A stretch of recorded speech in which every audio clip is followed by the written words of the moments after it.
O termo megafauna se refere a todos os animais pré-históricos de grandes proporções que conviveram com a espécie humana e desapareceram no final do período Pleistocênico ou Era do Gelo. Nesse período, o planeta passou por diversas transformações que resultaram na extinção de espécies em todos os continentes. A ciência especula que o desaparecimento desses animais teria ocorrido por uma junção de fatores climáticos, o aquecimento global com o fim da Era do Gelo e o início do período Holoceno. No Brasil, sítios paleontológicos da região sudeste do estado do Piauí, como a Serra da Capivara, são uma das principais regiões com maior concentração de fósseis da megafauna pleistocênica da América Intersetorial. Aqui no Brasil, a extinção da megafauna se deu quase exclusivamente por fatores climáticos do aumento da umidade, uma vez que a glaciação da Era do Gelo não ocorreu.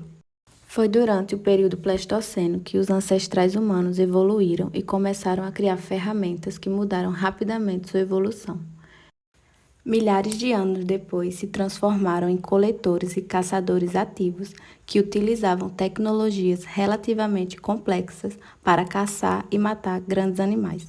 Rapidamente o gênero Homo se espalhou por toda a África e no meio do Pleistoceno já havia colonizado a Ásia e a Europa. Nessa época, diversas espécies de girafídeos, camelídeos, elefantes e carnívoros foram extintos pela África e Ásia, provavelmente devido à expansão humana. Agora falaremos então um pouco sobre o povoamento do continente americano. O povoamento do continente americano tem início entre o fim do Pleistoceno e o começo do Holoceno, um período que começa a ser caracterizado como Paleoíndio. O processo de povoamento por culturas pré-históricas se deu pela região da Beríngia, um território que abrange as áreas do atual Alasca e da Sibéria, e que emerge durante as regressões marítimas durante o Quaternário. Durante muito tempo, a cultura Clovis, que recebe esse nome em razão da cidade norte-americana em que foi descoberta, foi tomada como o primeiro registro de habitação do ser humano no continente.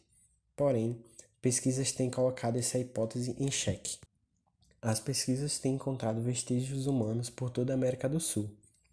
Na década de 1950, com a introdução da datação radiocarbônica, foi comprovada a habitação do continente sul-americano entre 10.000 e 11.500 anos atrás, contemporâneo a Clovis. Sítios arqueológicos como o sítio de Monte Verde, no Chile, que é considerada a prova cabal de um assentamento anterior a Clovis, com artefatos que datam cerca de 11.700 a 13.600 anos atrás, e o sítio de Piquimachay, localizado nos Andes peruanos, possuem artefatos líticos que datam 14.000 anos atrás.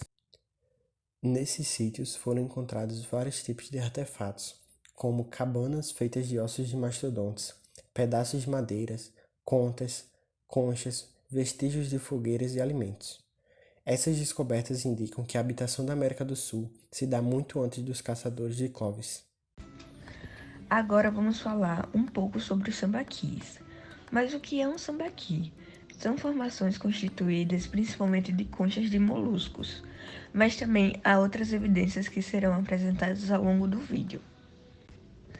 Além disso, os sambaquis foram formados ao longo de milhares de anos pelas populações que habitavam regiões litorâneas.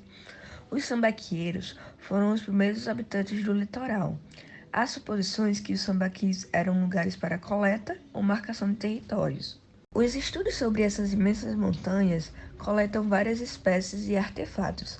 Além disso, há as diferentes maneiras de depositar os materiais, podendo ser em formato de montanha, como também na horizontal. As principais evidências é o foco nos materiais faunísticos presentes, como os moluscos e a presença de cerâmicas em determinados locais. Outra evidência encontrada são os esqueletos e ossos humanos, que mostra que determinados sambaquis eram utilizados como um espaço de ritual funerário. Também outras evidências são coletadas através da análise química de ossos humanos, que demonstram que a alimentação dos primeiros habitantes era além dos moluscos, com a utilização principalmente da pesca, e também as evidências de cáries e desgastes dos restos mortais, que apresentam o consumo também de alguns vegetais. Também há outras evidências, como a análise de artefatos e carvões encontrados nos sambaquis, que os primeiros habitantes coletavam determinadas madeiras mortas para o fogo. Enfim, os sambaquis são sítios arqueológicos com uma grande diversidade, que conta a história dos primeiros habitantes litorâneos do nosso país.